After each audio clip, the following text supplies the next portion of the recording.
আসসালামু আলাইকুম। কনজিউমার রিভিউতে আপনাদের সবাইকে স্বাগতম। আমি আপনাদের সাথে আমার পার্সোনাল ইউজ করা একটি আ মোবাইল যেটা হচ্ছে Realme 9i লাস্ট ৩ বছরের বেশি সময় ধরে আমি এই ফোনটি ইউজ করছি এবং এই ফোনটার এক্সপেরিয়েন্স কি সেটা নিয়ে আজকে আপনাদের সাথে কথা বলব।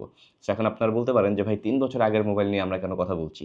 দেখেন প্রথমত হচ্ছে যেটা সত্য which is আমাদের চ্যানেলটা একদমই নতুন। সো আমরা আসলে এখনই নতুন মোবাইল বা লেটেস্ট মোবাইল নিয়ে কনটেন্ট বানানো আমাদের জন্য একটু টাফ। সেকেন্ডলি আমি চাচ্ছি হচ্ছে আমার যেই এক্সপেরিয়েন্স গুলো আছে সেগুলো আপনাদের সাথে শেয়ার করতে। সো একটা ফোন আমি ৩ বছর ৪ বছর যদি ইউজ করে থাকি সেটার এক্সপেরিয়েন্সটা কিরকম সেটা কিন্তু আমি আমার পার্সোনাল পয়েন্ট অফ ভিউ থেকে যদি বলি আমি কিন্তু একদম একটা এক্সপেরিয়েন্স আপনাদের সাথে শেয়ার করতে পারবো। সো সেই পয়েন্ট অফ ভিউ থেকে আজকে আপনাদের সাথে কথা বলব Realme 9i এই মোবাইলটি নিয়ে। প্রথমে চলে আসি এই মোবাইলটির প্রাইস রেঞ্জ কিরকম। আপনারা যদি ২০-২১ হাজার টাকার মধ্যে মিড রেঞ্জের মোবাইল খুঁজেন তাহলে কিন্তু এই মোবাইলটা ভালো একটা মোবাইল হতে পারে।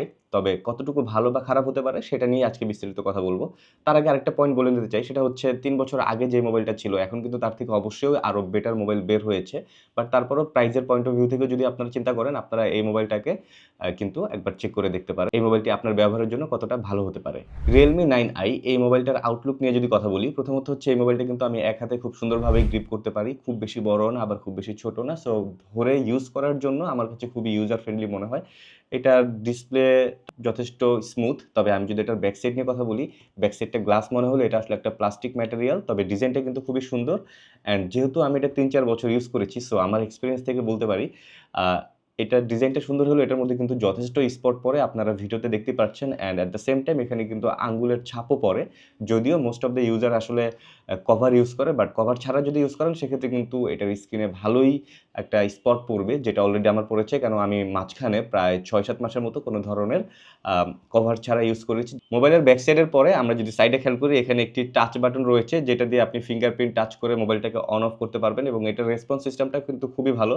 তবে আনফরচুনেটলি আমি যেহেতু লাস্ট ৩ বছর ধরে ইউজ করছি, এটার বাটনটা কিন্তু এখন একটু লুজ হয়ে গিয়েছে। লুজ বলতে এখন আসলে টিপ দিলে এটা কাজ করে না। এটা একদম ফিক্সড হয়ে গিয়েছে। বাট টাচ করে আপনি খুব ইজিলি কাজ করতে পারবেন। এখন যেটা করি, আগে যদি মোবাইল অফ থাকতো, আমি এখানে যদি একটা প্রেস করতাম, বাটনটা হালকা একটু ডাউন হতো, দেন হচ্ছে ডিসপ্লেটা অন হতো। বাট এখন কিন্তু ওই বাটনটা ডাউন হয় না। এটা একদম ফিক্সড হয়ে গিয়েছে। বাট টাচ কাজ করে। সো আমি টাচ করলে এটা অন হয়ে যায়। আবার আমি যদি অফ করতে চাই সেক্ষেত্রে এই বাটনটা প্রেস করলে অর্থাৎ যখন একটু দেবে যেত তখন এটা বন্ধ হয়ে যেত। বাট যেহেতু ওই বাটনটা কাজ করছে না আমি এখানে জাস্ট ডাবল প্রেস করলে এটা বন্ধ হয়ে যায়। অ্যান্ড আনফরচুনেটলি আমি সার্ভিস সেন্টারেও কথা বলেছিলাম। তারা বলেছিল এটা ঠিক করা যাবে বাট তারা আমার কনট্যাক্ট ডিটেইলসও রেখেছিল। ২ থেকে ৩ ওয়ার্কিং ডেজ এর মধ্যে তারা আমার সাথে কনট্যাক্ট করবে বাট এরপর আর কোনো কনট্যাক্ট করেনি। দ্যাট মিনস তারাও আসলে এটা সার্ভিস করতে হয়তো পারবে না। অফিসিয়াল সার্ভিসিং হয়তো তারা দিতে পারবে না। তো এই কারণে আসলে আমি এই বাটনটা ঠিক করতে পারিনি। তবে এছাড়াও আমার মোবাইলটা কিন্তু খুব স্মুথলি চলছে। কোনো ঝামেলা হচ্ছে না। আমরা যদি খেয়াল করি এটার ২ পাশে স্পিকার রয়েছে। সো আপনি ডুয়াল সাইড স্পিকার পাবেন। এই পাশেও আমরা দেখতে পাচ্ছি স্পিকার অ্যান্ড এই পাশেও স্পিকার রয়েছে। সো ডুয়াল সাইড স্পিকারই আমরা ইউজ করতে পারবো। আর অপোজিট পাশে রয়েছে সিমের স্লট যেখানে আপনারা ২ টা সিম মেমোরি কার্ড ঢুকাতে পারবেন। অ্যান্ড এখানে volume up and down button রয়েছে। সো আমি ইজিলি এটা এখান থেকে কন্ট্রোল করতে পারি। অ্যান্ড নিচের দিকে যদি আমরা খেয়াল করি এখানে হেডফোন বা ইয়ারফোন কানেক্ট করার জন্য 3.5 পোর্ট রয়েছে, চার্জ দেওয়ার জন্য USB টাইপ সি পোর্ট রয়েছে অ্যান্ড স্পিকার রয়েছে। সো ওভারঅল এই হচ্ছে এটার চারপাশের সবকিছু। এই ছিল এই মোবাইলের আউটলুক। আমরা যদি এটার RAM-ROM নিয়ে কথা বলি, আমি এই মুহূর্তে ইউজ করছি 6GB 128GB যেটা আমাকে স্মুথ একটা অপারেটিং সিস্টেম এক্সপেরিয়েন্স দিচ্ছে। সো আমি কোনো ধরনের প্রবলেম এখন পর্যন্ত ফেস করিনি। ৩ বছর ইউজ করার পরেও আসলে খুব একটা বেশি ল্যাগ করে না। তবে আপনি যদি মাল্টিটাস্কিং করে থাকেন, একসাথে অনেকগুলো অ্যাপ ওপেন করে থাকেন সেক্ষেত্রে সামটাইমস যেটার অ্যামাউন্টটা খুবই কম সামটাইমস হয়তো একটু ল্যাগ করতে পারে বাট ওইটা আসলে ধরার মতো না। সো আমি আসলে এই দিক থেকে এখন পর্যন্ত কোনো ধরনের প্রবলেম ফেস করিনি। এরপরে চলে আসি এই মোবাইলের ডিসপ্লে সিস্টেম নিয়ে। এটা হচ্ছে 6.6 inch full HD plus resolution, 90 hertz refresh rate, IPS LCD panel. আর এটার ব্রাইটনেস হচ্ছে 480 নিটস। অ্যান্ড আমার এক্সপেরিয়েন্স থেকে যদি বলি, ইনডোরে তো আসলে কোনো মোবাইলই খুব একটা বেশি সমস্যা হয় না ব্রাইটনেস নিয়ে। বাট আউটডোরে গেলে অ্যাকচুয়ালি বোঝা যায় যে আসলে কোনটার ব্রাইটনেস কীরকম এবং কীরকম আপনি এক্সপেরিয়েন্স করবেন। সেই পয়েন্ট অফ ভিউ থেকে যদি বলি, আমি এটা নিয়ে আমার খুব একটা বেশি আউটডোরে প্রবলেমও হয় না। ব্রাইটনেস যথেষ্ট ভালো থাকে। অনেক বেশি ডে লাইটে গেলে হালকা একটু ডাউন হয় বা হালকা একটু বুঝতে কষ্ট হয়। বাট ওভারঅল কিন্তু ব্রাইটনেস যতটুকু থাকে আমি খুব স্মুথলি এখন পর্যন্ত ইউজ করতে পারছি। যদিও আমরা মোবাইল ইউজ করি, তবে মোবাইল কিন্তু শুধুমাত্র কথা বলার জন্য ইউজ করি না। এর আরও বেশ কিছু মাল্টিটাস্কিং অপারেশন সিস্টেম রয়েছে যেগুলো আমরা মূলত যে জিনিসগুলোর দিকে বেশি খেয়াল করি তার মধ্যে ওয়ান অফ দ্য পয়েন্ট হচ্ছে ক্যামেরা। ইয়েস, আমরা কিন্তু মোবাইলে কথা বলার থেকেও মোবাইল যখন পারচেজ করি তখন ক্যামেরার দিকে আসলে বেশি নজর দেই যে এই মোবাইলের ক্যামেরা পারফরম্যান্স কিরকম। সো এই মুহূর্তে আমি আপনাদের সাথে এটার ক্যামেরা পারফরম্যান্স নিয়ে কথা বলতে চাচ্ছি। এটাতে আপনারা পেয়ে যাবেন 50 মেগাপিক্সেলের একটি ক্যামেরা আর সাথে থাকছে 2 মেগাপিক্সেলের ২ টা আলাদা, আলাদা ক্যামেরা। সো 50 মেগাপিক্সেলের ক্যামেরা যেটা, সেটা দিয়ে আমরা বাজেট অনুযায়ী খুবই ভালো ছবি বা ভিডিও নিতে পারলেও 2 মেগাপিক্সেলের ক্যামেরাটা আসলে আমার কাছে খুব একটা পার্সোনালি ভালো লাগে নাই। কারণ এটার মেগাপিক্সেল যেহেতু কম, সো এটার পারফরম্যান্সও খুবই কম হবে। এটা খুবই স্বাভাবিক। অ্যান্ড এটার আরেকটা ডিসঅ্যাডভান্টেজ হচ্ছে এটাতে কোনো আল্ট্রা ওয়াইড নেই। সো আপনারা যদি গ্রুপ ছবি তুলতে চান বা বড় ফ্রেম ধরতে চান সেক্ষেত্রে কিন্তু এই মোবাইলটা আপনাকে ওই আউটপুটটা দিতে পারবে না। ছবির জন্য আপনারা পোর্ট্রেট মোড এবং ম্যাক্রো মোড পেয়ে যাচ্ছেন। আর ভিডিওর জন্য আপনারা 1920x1080 তে 30 এফপিএস পাচ্ছেন। এখানে 60 এফপিএস হলে আপনাদের জন্য হয়তোবা বা আমার জন্য ভালো হতো, যেটা আমি খুব মিস করি। কেননা সামটাইমস আমাদের একটু স্লো মোশন দরকার হয়। সো যেহেতু 60 এফপিএস নেই, শুধুমাত্র 30 এফপিএস, সো আমরা স্লো মোশনটা পাবো না। এছাড়া আরেকটা ডিসঅ্যাডভান্টেজ হচ্ছে এটাতে কোনো স্টেবিলাইজার নেই। সো আপনি স্টেবিলাইজড ফুটেজ যদি নিতে চান সেক্ষেত্রে একটু কষ্ট হয়ে যাবে। একটু না, আসলে অনেক কষ্টই হবে।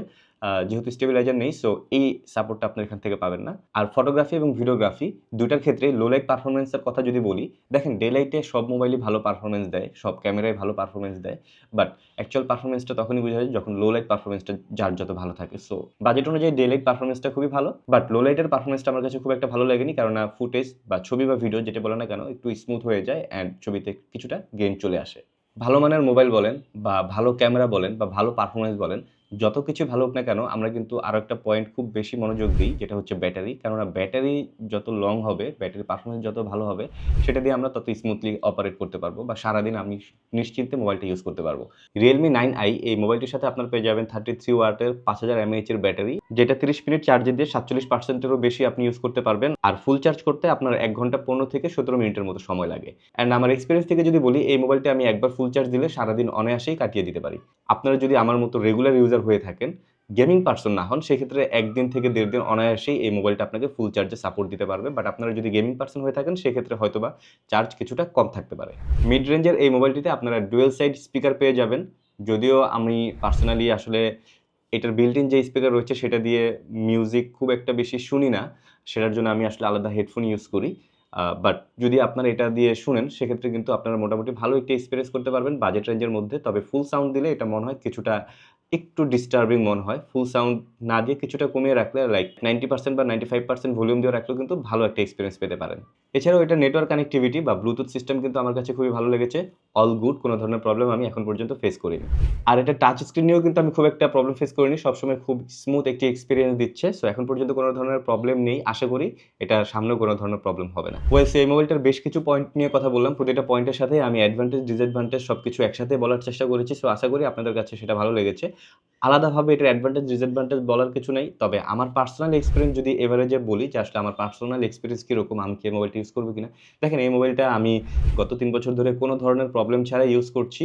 তবে আমি এটার ক্যামেরা খুব একটা বেশি ইউজ করি না। কেননা যেহেতু আল্ট্রা ওয়াইড নেই বা সবসময় দেখা যায় যে লো লাইটেও একটু পারফরম্যান্স খারাপ দেয়। সবকিছু মিলিয়ে আমি এই মোবাইলের ক্যামেরাটা যতটা পারি কম ইউজ করি। এছাড়াও মোবাইলের অন্যান্য যে ইউজগুলো রয়েছে লাইক রেগুলার কথা বলা বা Facebook, ইউটিউবিং করা, বেসিক ইউজ যেগুলো, এগুলো করে আমি এখন পর্যন্ত কোনো ধরনের প্রবলেম ফেস করিনি।